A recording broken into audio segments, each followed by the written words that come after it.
जो पिछले वीडियो में हमने बात करी थोड़ा हिस्टोरिकल पर्सपेक्टिव लेने की कि इसका हिस्टोरिकल पर्सपेक्टिव क्या है, उसी को कंटिन्यू रखते हुए थोड़ा सा हम ये समझ लें कि जो कैनबिस थे, जो आज भी जो वीड वगैरह, वो एक प्रॉब्लम आजकल नहीं चल पड़ी है। तो टबाको से पहले वीड जो थी वो ज्यादा पॉपुलर थी, या वीड जो थी वो पहले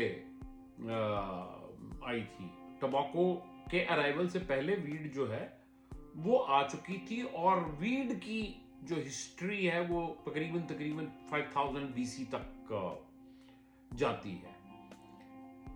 टबाको की हिस्ट्री हमें मिलती है तकरीबन 16th सेंचुरी के आसपास, राइट। ये उससे पहले ये वीड और बड़े सारे प्लांट्स होते थे जो लाइक बेसिकली क्या किया जाता था, जो कच्चा कोला होता ना उसके ऊपर रख के और जला के इसको वो वेपराइज किया जाता था, या सांस में इसको लिया जाता था और फिर इसको झूमते थे। जो लोग बॉलीवुड से थोड़े से वाबस्ता हैं या जानते हैं, आपको याद होगा गाना था दम मारो दम मिट जाएगा, राइट। वो बेसिकली वही था, दम मारो दम, लाइक इनहेल करो मिट जाएगा, क्योंकि आप किसी और दुनिया में पहुंच जाते हो। तो सिगरेट से पहले अगर आपको याद हो तो पाइप्स होते थे, हुक्के होते थे, किसी न किसी चीज में वो वीड को जलाकर या वो होती थी।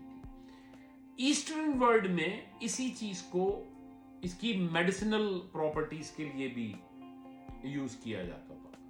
ओपियम जो था वो मेडिसिनल उसके लिए पर्पस के लिए बहुत यूज किया जाता था, बेसिकली खासकर पेन रिडक्शन के लिए, या जैसे कैंसर पेशेंट्स होते थे उस जमाने में, कैंसर का तो नहीं पता होता था लेकिन पेन तो थी, राइट।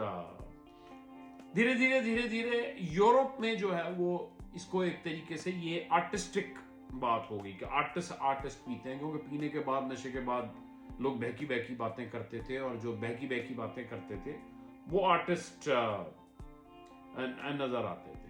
तो फर्स्ट वर्ल्ड वॉर के आसपास ये चीज बहुत ज्यादा बढ़ गई, और एक तरीके से अगर हम हिस्टोरिकल वे में जाएं तो चाइना में फर्स्ट रेवोल्यूशन इसी की वजह से हुआ, कल्चरल रेवोल्यूशन की मैं बात कर रहा हूं।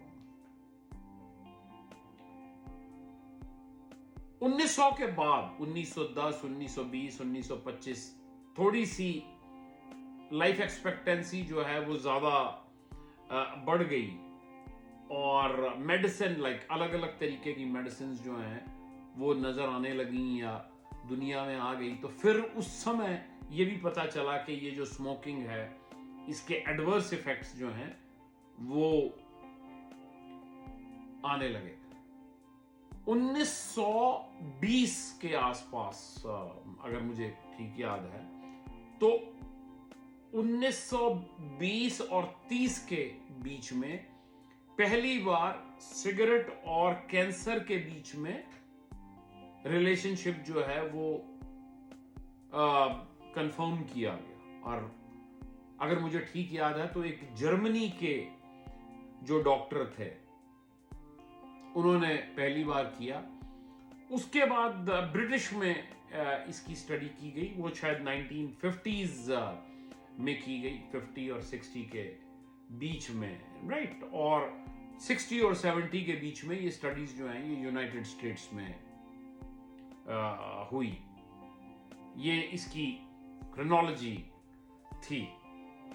ये बातें मैं इसलिए कर रहा हूं क्योंकि ये बातें आपको हेल्प करेंगी एक ब्रॉडर प्रोस्पेक्टिव समझने में कि क्या हुआ, कब हुआ। जब तक आप कोई ब्रॉडर प्रोस्पेक्टिव नहीं समझ लेते, उसको पर्सनल लेवल के ऊपर समझना जो है वो बड़ा मुश्किल काम है, और इस तरीके से ये काम आसान हो जाता है, राइट।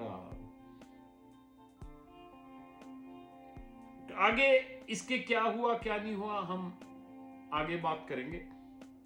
अभी के लिए बस इतना ही। मैं फिर आपसे रिक्वेस्ट करूंगा कि वीडियो को लाइक कर ले और सेव कर ले, और किसी को फॉरवर्ड जरूर करें। कोई भी इंसान जिसको आप सोचते हैं कि उसका डायरेक्ट या इनडायरेक्ट उसका अपना या अपनी फैमिली में कोई स्मोकिंग की हिस्ट्री है या प्रैक्टिस है या हैबिट है, काम आ सकती है।